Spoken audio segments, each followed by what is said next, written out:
ولید ابن مغیرہ اور عاص ابن وائل صاحبی اس زمانے میں دو مغرور و متکبر انسان تھے، ان کی طرف اشارہ ہے، اور قیامت تک کے آنے والے سب لوگوں کے لیے نصیحت ہے۔ یہ وہ انسان ہے جو یتیموں کو دھتکار دیتا ہے، یہ وہ انسان ہے جو نہ غریب کو خود کھلاتا ہے نہ کسی سے کھلانے کو کہتا ہے۔ مطلب یہ ہوا کہ اللہ کو جلال آتا ہے ایسے انسان پر، اور وہ جو دیتا ہے اپنا مال، مال کا لفظ اردو میں بھی آتا ہے، عربی میں بھی آتا ہے، وَآتَ الْمَالَ، اور وہ انسان جو دیتا ہے اپنا مال علی حبہ، اللہ کی محبت میں، ذوی القربہ، رشتہ داروں کو، والیتامى، یتیموں کو، والمساکین، غریبوں کو، وابن السبیل، مسافروں کو، والسائلین، سوال کرنے والوں کو، وفی الرقاب، اور گردن چھڑانے میں۔ اللہ نے فرمایا کہ وہ انسان نیک ہے جو اللہ پر ایمان لاتا ہے، آخرت پر ایمان لاتا ہے، اللہ کی کتابوں پر ایمان لاتا ہے، اللہ کے نبیوں پر ایمان لاتا ہے، اور وہ انسان جو اپنا مال دیتا ہے اللہ کی محبت میں، یا وہ انسان جو اپنا مال دیتا ہے باوجود کہ اس کے دل میں اپنے مال کی محبت ہے۔ کس کو دیتا ہے؟ رشتہ داروں کو۔ یہ زکوٰۃ کا معاملہ نہیں ہے، یہ مستحب ہے۔ اگر آپ کسی کو اللہ واسطے دینا چاہتے ہیں، صدقہ دینا چاہتے ہیں، نیک کام، نیک سلوک کرنا چاہتے ہیں، تو اللہ نے رشتہ داروں کو سب سے پہلے رکھا ہے۔ حضور صلی اللہ علیہ وسلم کی بارگاہ میں حضرت طلحہ انصاری رضی اللہ عنہ تشریف لائے اور کہنے لگے یا رسول اللہ، میں اپنا جو بہترین باغ ہے وہ اللہ کی راہ میں دینا چاہتا ہوں۔ حضرت ابو طلحہ انصاری رضی اللہ عنہ، تو آپ نے فرمایا کیوں دیتے ہو، رہنے دو، کوئی دوسرا باغ دے دو۔ کہ نہیں یا رسول اللہ، مجھے یہ سب سے زیادہ پیارا ہے، سب سے زیادہ خوبصورت ہے، میں اسی کو اللہ کی راہ میں دینا چاہتا ہوں۔ فرمایا تو ایسا کرو، اپنے رشتہ داروں کو دے دو۔ تو رشتہ داروں کو دینے میں بھی ثواب ملتا ہے۔ آپ یہ نہ سمجھیں خالی غریبوں کو دینے کا ثواب ملتا ہے، رشتہ داروں کو دینے کا بھی ثواب ملتا ہے۔ میں زکوٰۃ کی بات نہیں کر رہا، جو مستحق رشتہ دار ہیں آپ ان کو زکوٰۃ بھی دے سکتے ہیں، لیکن جو مستحق نہیں بھی ہو، آپ ان کو یا ان کے بچوں کو کبھی ایسے ہی محبت میں کچھ دے رہے ہیں، اس کا بھی بہت ثواب ہے۔ آت المال علی حبہ ذوی القربہ، رشتہ داروں کو، والیتامى، یتیموں کو تلاش کر کے دینا چاہیے۔ ہمارے محلوں میں ایسے بہت سارے بچے ہیں جن کے باپ نہیں ہیں، ایسے بہت بچے آپ کو مل جائیں گے۔ والیتامى، یتیموں کو دو، والمساکین، اور غریبوں کو دو۔ مسکین وہ ہوتا ہے جس کے پاس کچھ بھی نہ ہو۔ جو مانگنے والے پھرتے ہیں نا، ان کی بات نہیں کر رہا میں، یہ تو آپ کی نظر ہونی چاہیے نا، آپ کی نظر ہونی چاہیے کہ کون ضرورت مند ہے، کون ضرورت مند نہیں ہے، کس نے اپنا دھندا بنا رکھا ہے مانگنے کا، یہ تو آپ کی نظر ہونی چاہیے نا۔ جو غریب ہیں، مسکین ہیں، آپ ان کو دیجئے، بہت ثواب ہے۔ تلاش کر کے دیجئے۔ آپ کے ہمارے محلوں میں بہت سارے ایسی عورتیں ہیں، مرد ہیں، بچے ہیں، جو بیچارے جن کے گھروں میں ضرورت ہے، بیمار ہیں، پریشان ہیں، اپنے قرضوں میں دبے ہوئے ہیں، بہت ایسے مل جائیں گے جو آپ کے گھر میں مانگنے نہیں آ رہے۔ تو جب آپ ثواب زیادہ چاہ رہے ہیں تو محنت بھی زیادہ کرو۔ والیتامی والمساکین وابن السبیل، مسافروں کو، جو مسافر آ جاتے ہیں نا کبھی کبھی، کوئی ادھر ادھر کے آ گئے، ضرورت مند ہیں، پریشان ہیں، شریعت نے مسافروں کو بھی دینے کا ثواب رکھا ہے۔ کئی دفعہ لوگ آ جاتے ہیں نا، میری جیب کٹ گئی، میرا سامان لٹ گیا، میرے پاس کرائے کے پیسے نہیں ہیں، میرے پاس ضرورت کے لیے۔ مسافر کا حق ہے مانگنے کا۔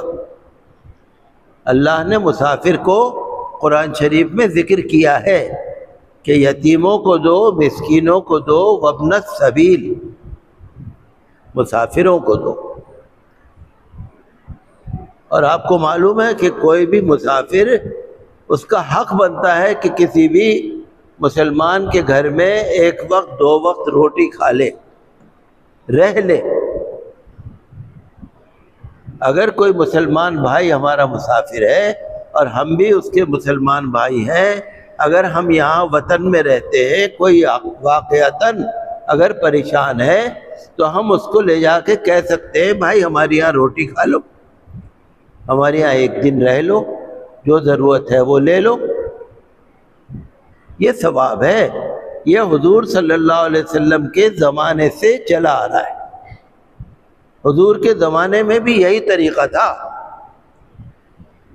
کہ اگر کوئی مسافر آتے تھے یا حضور صلی اللہ علیہ وسلم کے پاس دین سیکھنے آتے تھے یا اسلام قبول کرنے آتے تھے یا حضور صلی اللہ علیہ وسلم سے ملاقات کرنے آتے تھے، مسافر ہوتے تھے، تو صحابہ کرام رضی اللہ عنہم اجمعین ان کو اپنے گھر میں لے جا کے کھانا کھلاتے تھے، ان کو باقاعدہ رکھتے تھے اپنے گھر میں، خود بھوکے رہتے تھے، ان کو کھلاتے تھے۔ کئی دفعہ لوگ کہتے ہیں نا میں حضور کے زمانے میں، حضور کے زمانے، اگر آپ حلیم پکائیں گے تو پوچھیں گے کہ حضور کے زمانے میں پکتی تھی کیا؟ اگر آپ جلسہ کریں گے تو آپ کو پوچھیں گے کیا حضور کے زمانے میں ایسا ہوتا تھا؟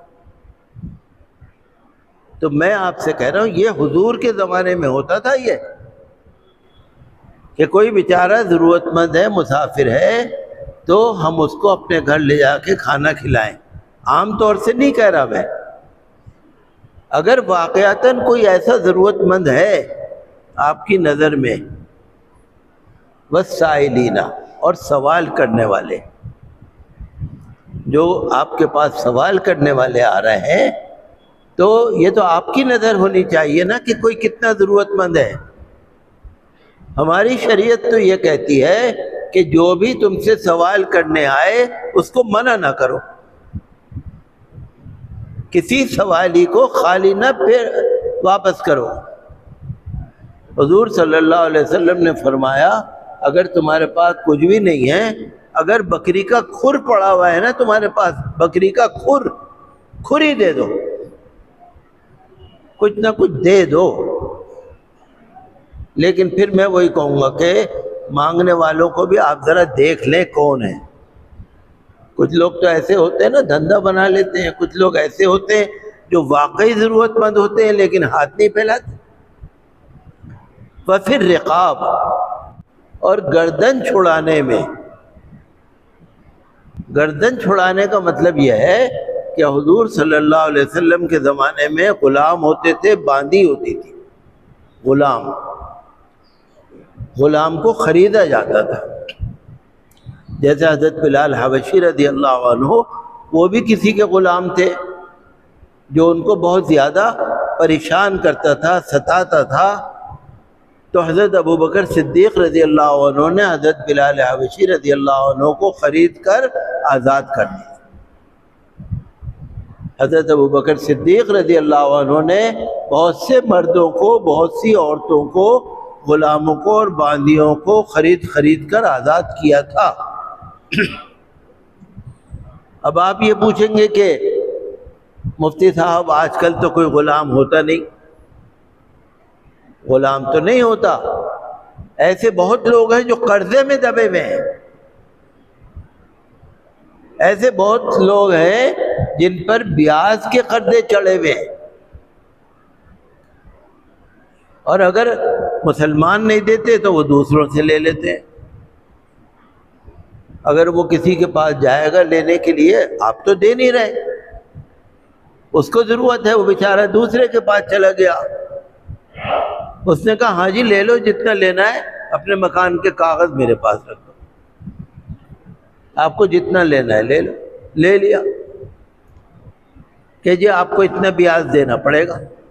اب مرتا کیا نہ کرتا، اس نے منظور کر لیا، مجبوری، وہ جانتے ہیں بیاج ناجائز ہے، لیکن کوئی بغیر بیاج کے دے بھی تو نہیں رہا، انہوں نے بیاج میں لے لیا پیسہ، اب چڑھتا رہا چڑھتا رہا چڑھتا رہا، کاغذ اس نے رکھے ہی ہوئے ہیں، بیاج چڑھتا ہی جا رہا ہے۔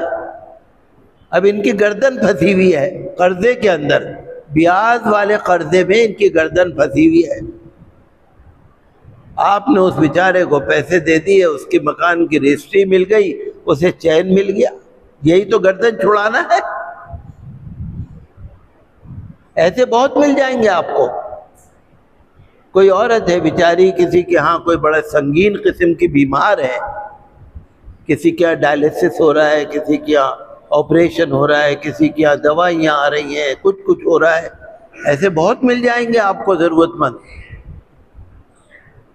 جو قرضے میں پھنسے ہوئے ہیں۔ یوں سمجھ لیجئے جہاں غلام اور باندی نہیں ہیں، وہاں جو قرضے میں پھنسے ہوئے ہیں نا، تو جتنا آپ ثواب اللہ سے چاہتے ہیں اتنی آپ کو محنت بھی کرنی پڑے گی۔ اور یاد رکھیے صدقہ دینا تندرستی میں زیادہ افضل ہے۔ جب انسان کا آخر وقت آ جاتا ہے نا تو وہ کہتے ہیں سارا مسجد میں دے دو، مدرسے میں دے دو، غریبوں کو بانٹ دو، ٹھیک ہے اس کا بھی ثواب ہے، لیکن تندرستی کی حالت میں دینا اصل ثواب ہے۔ آپ کو پیسے کی محبت بھی ہے، پیسے کی ضرورت بھی ہے، لیکن آپ پھر بھی دے رہے ہیں اللہ کی راہ میں، اس کا زیادہ ثواب ہے۔ جب آپ نے دیکھا میرے کسی کام کا ہی نہیں ہے، میں تو اب مرنے والا ہوں، آپ نے خیرات کر دی، صدقہ دے دیا، ٹھیک ہے ثواب ملے گا۔ تو اس آیت میں اس کی طرف بھی اشارہ ہے، جو مال دیتا ہے علی حبہ، مال کی محبت کے باوجود اس کو ضرورت ہے پھر دے رہا ہے وہ۔ تو رشتہ داروں کے ساتھ حسن سلوک کرنا، کسی کے بچے کو دے دیا، کسی کے بڑے کو دے دیا، جو مستحب صدقات ہیں، اور جو مستحق ہیں ان کو آپ زکوٰۃ بھی دے سکتے ہیں، اس کا پورا شریعت کا قانون ہے۔ کئی دفعہ لوگ طنز کرتے ہیں نا، کئی دفعہ لوگ طنز کرتے ہیں کہ میاں یہ تو اگر بانٹتے بھی ہیں تو اپنوں میں بانٹ کے رہ جاتے، طنز کی بات نہیں ہے یہ۔ مثال کے طور سے میں اگر زکوٰۃ دے رہا ہوں، مثال کے طور سے، اور میرے رشتہ دار اتنے ضرورت مند ہیں تو میں تو پہلے ان کو دوں گا نا۔ کیوں دوں گا ان کو؟ کہ مجھے ڈبل ثواب ملے گا نا۔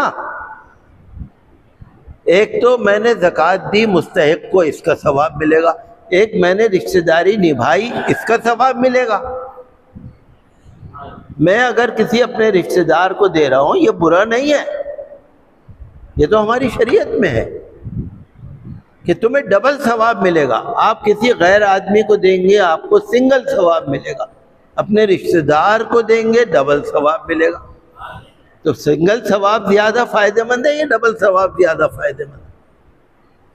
لیکن میں پھر بھی کہوں گا آپ سے کہ سب کو دینا چاہیے، ضرورت مند جو رشتہ دار ہوں، بغیر رشتہ دار ہوں، سب کو دینا چاہیے۔ اور اگر آپ کے پاس زکوٰۃ ختم ہو گئی ہے، اپنی طرف سے اپنا پیسہ دو، جتنا آپ دیں گے اتنا ہی ثواب ہے۔ تو قرآن شریف میں پچھلے جمعے کو بھی میں نے آپ سے کہا تھا، چوتھے پارے کی میں نے ایک آیت پڑھی تھی، لن تنالوا البر حتى تنفقوا مما تحبون وما تنفقوا من شيء فإن الله به عليم۔